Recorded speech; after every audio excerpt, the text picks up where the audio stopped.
जय हिंद दोस्तों, welcome to Kalyani physical academy. Kalyani physical academy तुम्हारे सुस्वागत जानाচ্ছে। আজকে যে বিষয়টা নিয়ে তোমাদের সামনে তুলে ধরতে চাইছি, রেলের গ্রুপ ডি পরীক্ষা। সারা ভারতবর্ষ তারা পশ্চিমবাংলার হাজার হাজার ছেলে মেয়ে অধীর আগ্রহে অপেক্ষা করে বসে আছো রেলের গ্রুপ ডি পরীক্ষা কবে হবে। আগে যেমন রেলের গ্রুপ ডি পরীক্ষায় যখন যারা পাশ করতো লিখিত পরীক্ষায় তারপরে তাদেরকে ভাইবার জন্য ডাকতো, অর্থাৎ তাদের ইন্টারভিউ হতো। কিন্তু এখন সময় বদলেছে, সময়ের অনেক সাথে সাথে অনেক কিছু চেঞ্জিং এসে গেছে। বর্তমানে কিন্তু যারা রিটেনে আগে পাস করবে তারপরে কিন্তু তাদেরকে ফিজিক্যালের জন্য মাঠে ডাকা হবে, অর্থাৎ যারা রিটেনের পর ফিজিক্যাল পরীক্ষায় পাস হবে তাদের কিন্তু রেলের গ্রুপ ডিতে চাকরি জয়েন করার সুযোগ পাবে। এবং কি ধরনের ফিজিক্যাল টেস্ট আছে রেলের গ্রুপ ডিতে সেইটাই এই ভিডিওর মাধ্যমে আজকে আমি তোমাদের কাছে তুলে ধরব। ছেলেদের ক্ষেত্রে এবং মেয়েদের ক্ষেত্রে উভয় পক্ষেরই কিন্তু 1 মাইল দৌড় অর্থাৎ 1000 মিটারের দৌড় কিন্তু আছে। টাইমটা একটু আলাদা আলাদা। ছেলেদের ক্ষেত্রে 4 মিনিট 15 সেকেন্ড, মেয়েদের ক্ষেত্রে হচ্ছে 5 মিনিট 40 সেকেন্ড। তার সঙ্গে আর কি আছে?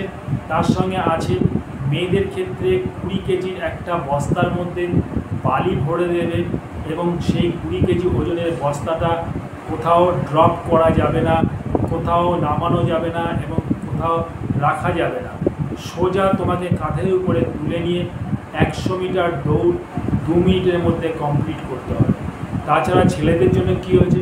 ছেলেদের জন্য এক্স্যাক্টলি সেম দিস প্রসিজিওর, অর্থাৎ ছেলেদের ক্ষেত্রেও কিন্তু 100 মিটার 35 কেজি ওজন, অর্থাৎ একটা বালির বস্তা 35 কেজি ওজনের, তাকে কিন্তু কাঁধে ক্যারি করতে হবে।